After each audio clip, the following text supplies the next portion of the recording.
Dr. Amanda Parker stood motionless before the massive display screen at NASA's Deep Space Communications Center, her coffee growing cold in her trembling hands.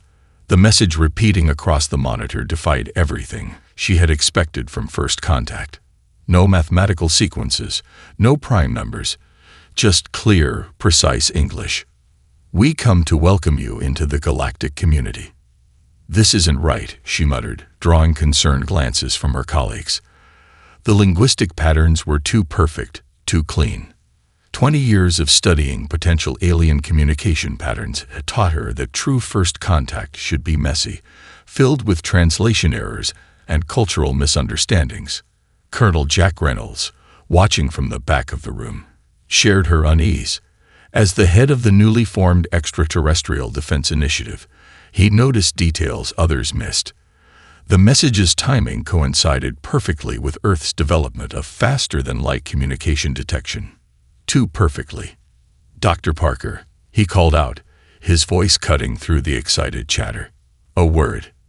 In the privacy of her office, surrounded by star charts and xenobiology theorems, they compared notes. The Scatheri, as they called themselves, had included detailed biological data about their species in their transmission. Their evolutionary path showed them to be apex predators on their homeworld, with natural armor and retractable claws. "They're showing off," Reynolds observed, pointing to the highlighted segments about their physical capabilities. "But look here. They've categorized us as a Level 3 non-predatory species. They think we're prey." Amanda pulled up humanity's archaeological records on her holographic display. "They've missed something fundamental about human evolution. We don't need claws or fangs. We turned our intelligence into something far more deadly." The Scatheri's first physical appearance came 3 days later. Their ship, a gleaming masterpiece of bioengineering and crystalline technology, descended over the United Nations headquarters in New York. Their ambassador, Supreme Researcher Zextal, stood 9 feet tall, covered in iridescent scales that would make any Earth predator envious. During the initial diplomatic reception, Amanda watched the aliens closely.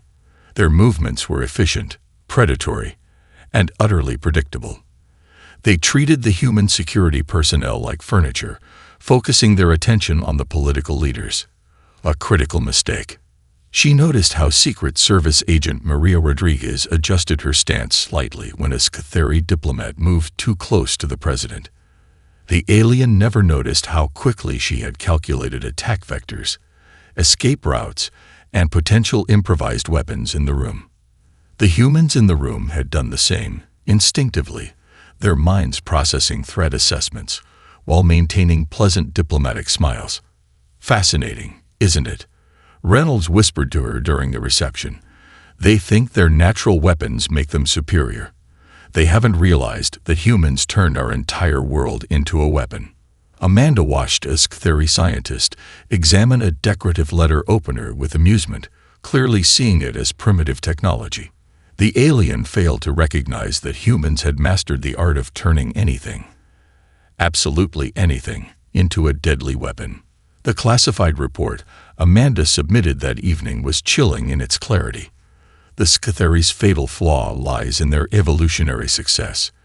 As apex predators, they never developed our adaptability. They see strength in natural weapons, but fail to understand that humans turned our lack of such advantages into our greatest asset. We became tool makers, turning our environment itself into a weapon. Reynolds added his own addendum. Their dismissal of human capabilities represents the greatest intelligence failure in their species' history. They see our lack of natural weapons as weakness, not recognizing that we compensated by becoming the deadliest tool users in known space. Every human child learns to throw with deadly accuracy, a skill their species never developed. Their entire tactical doctrine is based on close combat superiority, leaving them vulnerable to humanity's mastery of ranged warfare. As the first day of official contact drew to a close, the Scatheri retired to their ship, confident in their superiority. They never noticed how quickly humans had documented their every movement, analyzed their technology, and begun developing countermeasures. They didn't understand that humans had spent their entire evolutionary history turning weaknesses into strengths. In their ship's database, they classified Earth as a Class 3 developing world, populated by a non-threat species. On Earth, in a secure underground facility, Colonel Reynolds and Dr. Parker were already preparing humanity's response to the invasion they both knew was coming. The Scatheri would learn too late that they had mistaken humanity's greatest strength for weakness. Dr. Emily Foster watched the Scatheri scientist, Dr. Vexthor, rewind the historical documentary for the fourth time. His scaled fingers trembled slightly as he paused on footage of ancient human persistence hunting techniques. "You mean to tell me," he clicked his mandibles nervously, "that primitive humans would chase prey until it died of exhaustion?" "Oh yes," Emily replied casually, sipping her coffee. "Some indigenous tribes still practice it today. Humans have remarkable endurance compared to most mammals. We can sweat, regulate our temperature, and keep moving long after other species need to rest." The secure viewing room at the Interspecies Cultural Exchange Center in Colorado fell silent as Vexthor made detailed notes. Emily noticed how his secondary eyelids flickered rapidly, a sign of distress she had learned to recognize over the past week. "And these marathon runners you mentioned," he continued, pulling up footage of the Boston Marathon. "They run over 40 kilometers. For entertainment. Some people find it relaxing." Emily shrugged, deliberately downplaying the significance. She didn't mention that human persistence hunting had shaped not just their bodies, but their entire approach to warfare. The ability to pursue an enemy until they collapsed had become deeply ingrained in human military doctrine. Vexthor's research team had requested access to human military history, but Emily had instead suggested starting with sports and hunting practices. Her seemingly helpful suggestion was carefully calculated. These activities revealed far more about human capabilities than any sanitized military documentary. The next video showed Olympic archery competitions. Vexthor's scales rippled with visible unease as he watched humans consistently hitting targets at distances his species considered impossible without technological assistance. "Your young practice this?" he asked, noting the teenage competitors. "Some start as early as 5 or 6, Emily replied, fighting back a smile as his color paled notably. "It helps develop focus and hand-eye coordination. Would you like to try? We have a recreational range downstairs." The alien scientist declined hastily, making more notes. Emily knew his report would highlight humanity's unprecedented ability to launch projectiles with lethal accuracy, a skill that had shaped their entire technological development. Later that afternoon, they reviewed ancient military tactics. Vexthor became increasingly agitated watching Alexander the Great's campaign videos, particularly the logistics of moving armies across vast distances. "Your armies continued fighting after marching for days." He clicked rapidly, stress evident in his voice. "Without rest." "Well, they did rest," Emily corrected, "but yes, human armies have always emphasized mobility and endurance. Is that unusual for other species?" Vexthor avoided the question, but Emily noted how quickly he filed that information. The Scatheri military relied on short, decisive engagements. The idea of an enemy that could pursue them indefinitely clearly disturbed him. The breaking point came during their review of human adaptation to extreme environments. Footage of Arctic explorers, desert nomads, and deep-sea divers caused Vexthor to actually back away from the screen. "Your species voluntarily enters these hostile environments," he chittered, "without biological modification. We've always been curious about pushing our limits," Emily explained, deliberately casual. "Humans can adapt to survive almost anywhere with basic technology. Some even do it for fun." That evening, she obtained a copy of Vexthor's preliminary report through channels she wouldn't discuss. The document revealed growing alarm about humanity's capabilities. Species demonstrates unprecedented environmental adaptability. Their endurance capabilities exceed all known sentient races. Most disturbing is their ability to derive pleasure from activities that would be considered survival challenges or military training by other species. Every human is potentially a weapon. Trained from childhood in skills our military considers specialized combat abilities. Emily sent a heavily encrypted message to Colonel Reynolds. They're starting to understand, but they're drawing the wrong conclusions. They see our adaptability as a curious evolutionary quirk, not recognizing it as the foundation of our survival strategy. Recommend continuing to provide cultural exchange materials that highlight human endurance and adaptability. As she watched Vexthor's ship depart that evening, Emily reflected on the irony.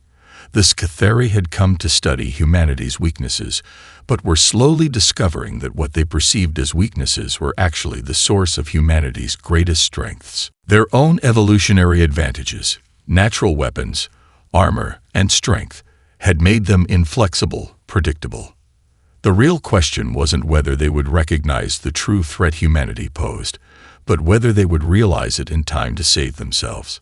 Thomas Miller wiped the grime from his hands as he watched the Scatheri patrol pass his hardware store for the third time. 20 years as a Marine had taught him to recognize overconfidence in an enemy. These aliens practically radiated it, their scaled armor gleaming in the Montana sunlight as they secured the town of Cedar Ridge. Just a routine occupation exercise, they'd announced through their translators, to demonstrate proper integration procedures. The fact that they'd chosen a small town miles from any military base told Miller everything he needed to know about their intentions. Inside his store, he'd already started preparing. The Scatheri had confiscated obvious weapons, guns, ammunition, even kitchen knives, but they didn't understand that to a human, especially one with combat experience. Everything was a weapon. Mr. Miller, Sarah, his teenage cashier, whispered from behind a paint counter. They're starting to gather people in the town square. Miller nodded, continuing to sort through his inventory. Fertilizer, aluminum powder, drain cleaner. The aliens had left these harmless chemicals untouched. They didn't realize that human innovation was born from desperation, that their very genetics drove them to turn everyday items into tools of survival. Pass the word quietly, he murmured. Everyone who can, meet in the store basement in 20 minutes. Bring any cleaning supplies, tools, or gardening equipment they have left. The Scatheri commander, Subleader Kexville, had chosen the hardware store as his temporary headquarters, appreciating its central location. He never considered why Miller had offered it so readily, or why the humans seemed so calm about the occupation. Within hours, the basement of Miller's hardware had become an improvised resistance command center. Randy from the auto shop brought engine parts and fuel. Jenny from the garden center arrived with fertilizer and agricultural chemicals. Even old Mrs. Henderson contributed her collection of glass bottles and rags. They think we're primitive because we don't have natural weapons, Miller explained to the gathered townspeople, his voice low and steady. That's their mistake. Humans didn't evolve claws. We made something better. The first strike came at dusk. The Scatheri, with their superior night vision, expected to have the advantage. Instead, they found their sensors overwhelmed by smoke from strategically placed chemical fires. Their sophisticated armor, designed to stop energy weapons and projectiles, provided little protection against the improvised napalm that seemed to come from everywhere and nowhere. Miller had divided the town into cells, each armed with different improvised weapons. Construction workers wielding nail guns modified to pierce alien armor. Farmers with pressurized pesticide sprayers filled with caustic mixtures. Teenagers on bicycles serving as scouts and messengers, using hand signals and chalk marks that the aliens' translation software couldn't decipher. The Scatheri responded with increasing force, but each escalation only demonstrated their fundamental misunderstanding of human warfare. They expected the resistance to concentrate and fight, to present targets for their superior weapons. Instead, the humans melted away after each attack, leaving behind booby traps made from garden tools and construction equipment.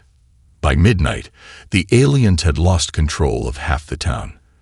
Their attempt to use the gathered civilians as hostages backfired when they discovered the town hall had been quietly evacuated through Depression-era bootlegging tunnels that weren't on any official maps. Status report. Miller whispered into a salvaged radio, coordinating from his new position in the church bell tower. West side secured, came Randy's voice. Use the thermite charges on their command vehicle. Works better than we expected. East side moving on schedule, Jenny added. Those flower pots of fertilizer bombs are ready. Mrs. Henderson's knitting circle finished the last of the fuses. Miller allowed himself a grim smile as he watched the Sktheri falling back, their formations growing ragged. They'd expected to find prey, and instead discovered that humans were predators of a different sort, ones who could turn their very environment into a weapon. In his final report before the Sktheri command structure collapsed, Sub-Leader Kexful managed one transmission. Humans possess no natural weapons, but they don't need them. They transform everything around them into weapons. The very planet is their arsenal, and they can turn the most harmless objects into tools of war. We didn't invade their territory. We entered their weapon. The Battle of Cedar Ridge would later be studied as the moment when the Sktheri began to understand their fatal error. They had mistaken human tool use for primitive technology, never grasping that it was this very adaptability that made humanity the deadliest species in known space. Major Lissa Hawkins pressed her blood-soaked bandage tighter against her side as she studied the tactical display of downtown Chicago. The Sktheri had expected to take the city in hours. 2 weeks later, they were still fighting for every block, learning the hard way about human tenacity. They're pushing through the financial district again, Lieutenant Rodriguez reported, his own arm in a makeshift sling. 5th attempt since midnight. Let them come, Hawkins replied, marking positions on the holographic map. Her makeshift command center, set up in an old Chicago speakeasy beneath Michigan Avenue, hummed with activity despite the early hour. They still haven't figured out why they keep losing ground. The aliens had superior weapons, advanced armor, and overwhelming numbers. What they lacked was the understanding of human physiology that made their enemies so dangerous. Humans didn't fight like any species they'd encountered before. 3rd Platoon's been engaged for 36 hours straight, Rodriguez noted with concern. Most species would have collapsed from exhaustion by now. Hawkins nodded, remembering her training at the Ranger School. Humans evolved to operate on minimal sleep during crisis situations. We can maintain combat effectiveness far longer than they expect. Pass the word. Anyone who can grab combat naps, do it now. 2 hours is enough to keep us going. Above ground, the Sktheri were learning other painful lessons about human combat capabilities. Their forces, used to fighting at peak efficiency, struggled to understand how humans could continue fighting while injured. They'd watch a human soldier take a wound that should have been incapacitating, only to see them keep fighting with seemingly increased ferocity. Status report from the civilian militia, a young sergeant called out. They've converted the entire subway maintenance tunnel network into a transport system. We can move troops and supplies anywhere in the city without surface exposure. This was another aspect of human warfare the aliens struggled to comprehend. The seamless integration of civilian and military efforts. Chicago's citizens had transformed their daily skills into warfare. Construction workers became demolitions experts. Street gangs turned their knowledge of urban warfare into tactical advantages. Even the city's famous pizza delivery drivers were now running vital supply lines through routes the Sktheri couldn't track. They're pulling back from the financial district, Rodriguez announced, watching the thermal signatures retreat. But something's wrong. They're not following their usual regroup pattern. Hawkins studied the movement, recognition flickering in her eyes. They think we're too exhausted to counterattack. That's why they're not setting up proper defensive positions. She keyed her radio, wincing as the movement pulled at her wounds. All units, prepare for Operation Thunderbolt. The Sktheri commander, watching from his hovering command center, believed he had finally understood human tactics. His forces had engaged the defenders continuously for days, surely pushing them beyond their physical limits. Now was the time to press the advantage. He was catastrophically wrong. The human counterattack struck from all directions simultaneously. Injured defenders who should have been recovering instead led assault teams. Civilians who had seemed beaten and cowed emerged from buildings with improvised weapons and intimate knowledge of their territory. How? The Scatheri commander demanded, watching his forces crumble. Their combat effectiveness should be degraded by fatigue and injuries. The answer came in the form of Hawkins herself, leading a strike team despite her injuries. Her forces moved with the precision of fresh troops, executing complex maneuvers that suggested hours of planning. Signal from Major Hawkins, an aide reported to the alien commander. She says, "This is what we trained for. Humans don't break. We adapt." As the sun rose over Chicago's skyline, the Scatheri were forced to confront a terrifying reality. They had based their invasion plans on their understanding of biological limitations, limits that humans simply refused to accept. Their medical officers watched in disbelief as humans with significant injuries continued to fight, their bodies pumping enough adrenaline and endorphins to overcome what should have been debilitating pain. In her last transmission before launching another assault, Hawkins captured the essence of human combat psychology. The Scatheri think injury and exhaustion make us weaker. They don't understand that humans are most dangerous when we're wounded, tired, and cornered. We don't just fight through the pain. We turn it into fuel. Marcus Bradley's fingers flew across his holographic keyboard, coordinating a global network of resistance fighters from his underground bunker in Silicon Valley. The Scatheri had expected to face a fragmented response, but instead discovered that humans had turned their entire internet infrastructure into a weapon of war. Sewell reporting successful deployment of the virus. His AI assistant announced, "Scatheri communication networks experiencing 70% degradation in Asian sectors." Marcus smiled grimly. The aliens had expected human cyber warfare to focus on their advanced systems. They never considered that teenagers with gaming computers could hack their superior technology using principles learned from video games. "How's Project Hive Mind progressing?" he asked, watching streams of data flow across multiple screens. The name was deliberately ironic. Unlike the collective consciousness of the Scatheri, human coordination was chaotic, creative, and impossible to predict. Sarah Chen, his lead developer and former professional gamer, looked up from her station. The gaming community has completely mapped their battle formations. Turns out their tactics are pretty similar to old RTS game AI. Predictable once you understand the patterns. The Scatheri had made a crucial mistake in their initial assessment of Earth's technology. They saw social media as primitive communication, failing to recognize how it had evolved into humanity's neural network. While their ships jammed military frequencies, civilians coordinated resistance through messaging apps and gaming platforms. Beijing squad just took down a walker using techniques from Monster Hunter, someone called out. They're uploading the tutorial video now. This was humanity's true strength, their ability to share and adapt information at unprecedented speeds. The Scatheri needed generations to modify their tactics. Humans did it in hours.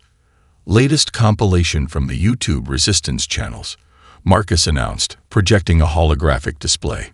People are sharing weapon crafting techniques faster than the aliens can counter them. The video montage showed clips from around the world. Japanese engineers adapting NI mesh designs into practical battle suits.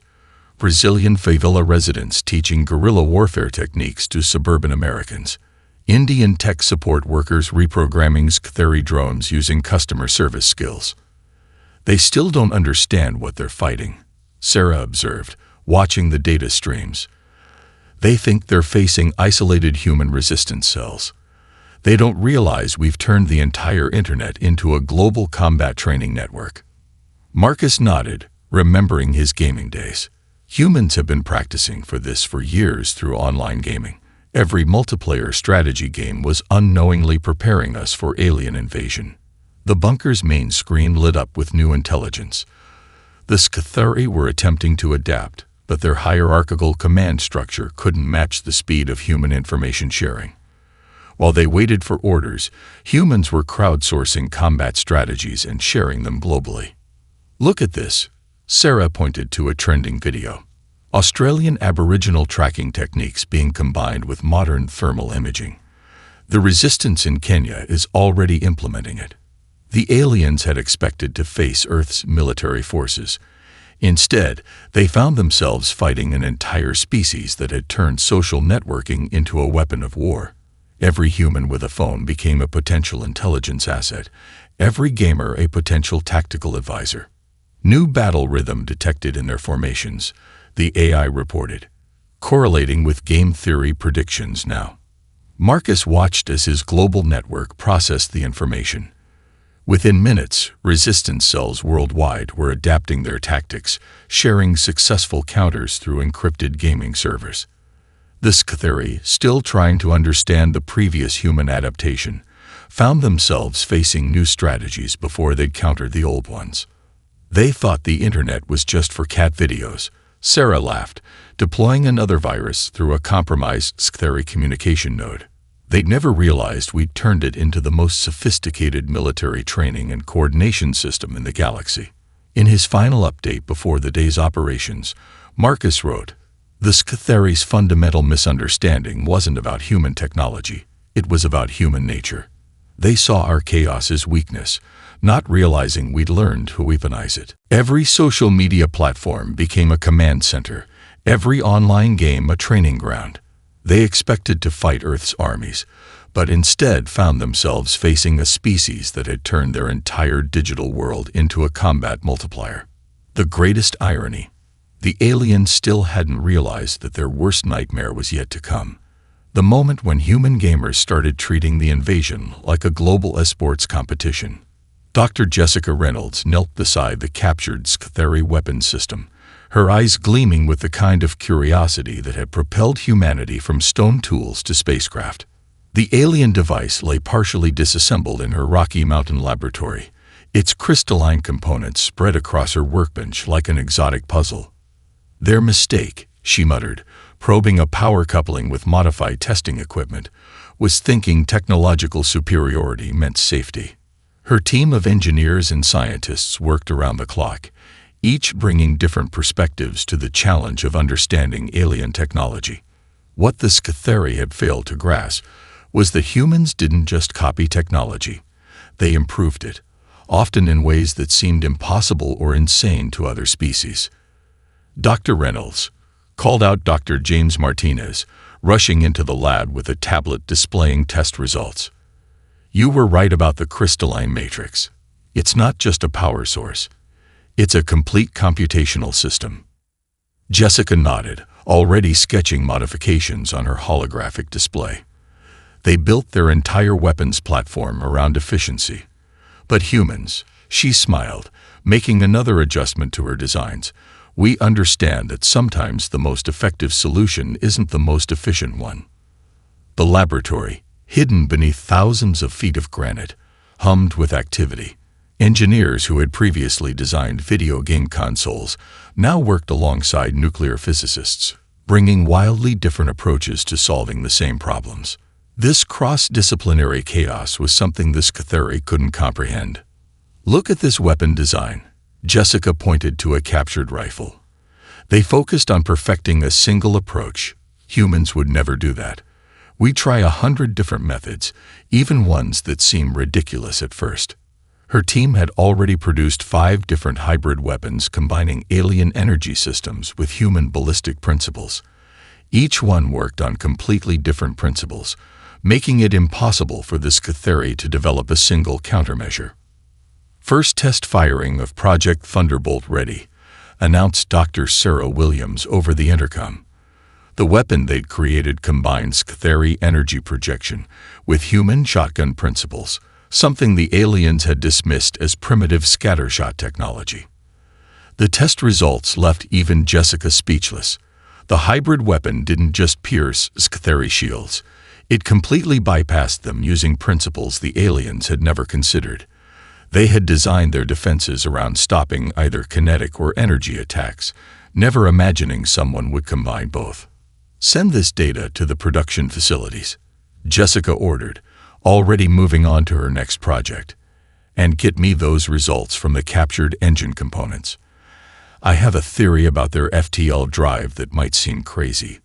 In another section of the facility, Dr. Michael Chen had turned alien communication technology into something entirely new. The Scatheri used quantum entanglement for secure communications. Humans figured out how to weaponize it, turning their own command network against them. "They keep thinking linearly," Jessica explained to her team during their daily briefing. "They see a technology, perfected for one purpose, and stop. Humans?" She grinned, bringing up displays of their latest projects. "We see a hammer and wonder if it could also be a paperweight, a doorstop, or a weapon." The Scatheri intelligence analysts watching human technological development fell into despair. Every time they developed a countermeasure, humans had already moved on to 3 new approaches. Their superior technology, refined over centuries, was being dismantled, reimagined, and turned against them in weeks. Latest report from the front lines, Dr. Martinez announced, reading from his tablet. "The shield breaker rifles are exceeding all expectations. The Scatheri are pulling back everywhere they encounter them." Jessica barely looked up from her work on what appeared to be a combination of alien metalworking technology and a human microwave oven. "Good. Send the production specs to every major manufacturing center and tell them to start experimenting. I want to see what improvements they come up with." That evening, as her team celebrated their latest breakthroughs, Jessica recorded her daily log. The Scatheri made the classic mistake of every fallen empire. They stopped innovating. They reached a level of technology they thought was perfect and stopped looking for alternatives. Humans never do that. Give us a perfect technology, and we'll immediately start looking for ways to improve it, combine it, or use it for something completely different. In the end, that's what they never understood about us. Humans don't just adapt technology, we transform it into something new entirely. Michael Hunt adjusted his holographic disguise as he strode through the corridors of the Scatheri command vessel. After 3 months of deep cover infiltration, he moved with the distinctive predatory grace of the alien species. Not a single crew member questioned his presence. They couldn't conceive of a species mastering behavioral mimicry to this degree. "Status report," he subvocalized into a quantum transmitter disguised as a scaled ridge on his neck. The device, reverse-engineered from captured Scatheri tech, was practically undetectable. 7 more sleeper agents activated in their industrial sector. Came the encrypted response from Rachel Torres, his handler back on Earth. The beauty of it. They're still looking for traditional spies. They can't grasp the concept of social engineering. Hunt allowed himself a small smile, carefully hidden beneath his holographic scales. The Scatheri's greatest weakness wasn't their technology or their tactics. It was their inability to understand human deception. In the ship's command center, he watched Supreme Commander Vexthar review battle reports. The alien leader remained unaware that his most trusted advisor was actually a former CIA operative who had spent years studying their social structures. The humans continue to display concerning adaptability, Vexthar announced to his staff, but their industrial capacity remains inferior. They cannot match our production capabilities. Hunt ducked his head in the appropriate gesture of submission, while mentally noting that the aliens still hadn't discovered the human manufacturing facilities hidden in asteroid belts and beneath ocean floors.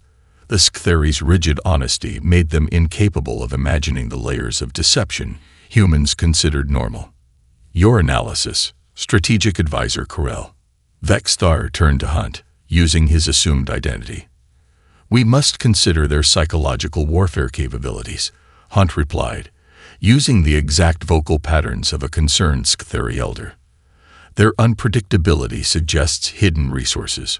Rachel's voice crackled in his implant. "Perfect timing. Operation Shadow just went live. Let's see how they handle real unpredictability." Across the Scatheri Empire, Carefully planted human agents began their coordinated strike. But unlike conventional sabotage, this attack targeted something the aliens had never thought to defend: their social hierarchy. Rumors spread through their ranks about genetic impurities in the leadership caste. Falsified data appeared in their sacred ancestral records. Subtle behavioral inconsistencies made commanders question their subordinates' loyalty. "They're literally falling apart from the inside," Rachel reported with satisfaction. "Their entire society is based on absolute truth and genetic purity. They have no defense against targeted disinformation." Hunt watched the chaos unfold from his privileged position. The Sktheri, faced with the concept of deliberate deception for the first time, responded exactly as human psychological profiles had predicted, with paranoia and confusion. "Latest assessment from Earth Command," Rachel transmitted. 80% of their leadership structure is compromised. They're seeing human infiltrators everywhere now, even among their own people. The beauty of the operation lay in its simplicity. Humans hadn't needed to replace many actual Sktheri leaders. They just had to make them doubt each other. A species that had evolved with absolute honesty had no cultural antibodies against human-style psychological warfare. Entering final phase, Hunt subvocalized, positioning himself near Vexthar as the commander received reports of yet another mysterious security breach. Preparing to activate sleeper protocols. Throughout the command ship, hidden human agents began their carefully choreographed performance. Small inconsistencies in behavior, tiny deviations from protocol, all designed to trigger the paranoia that was already spreading through Sktheri ranks. "You've served us well, Corell," Vexthar said suddenly, turning to Hunt. "Perhaps too well." Hunt bowed deeply, suppressing a smile. "I live to serve the Dominion, Supreme Commander." The seeds of doubt had been planted exactly as planned. Within hours, the Sktheri command structure began to implode. Trust, the foundation of their society, crumbled in the face of humanity's greatest weapon: the ability to deceive convincingly. In his final transmission before extracting from deep cover, Hunt summarized humanity's ultimate advantage. The Sktheri see deception as a weakness, a flaw in inferior species. They never understood that humans turned lying into an art form, deception into a science.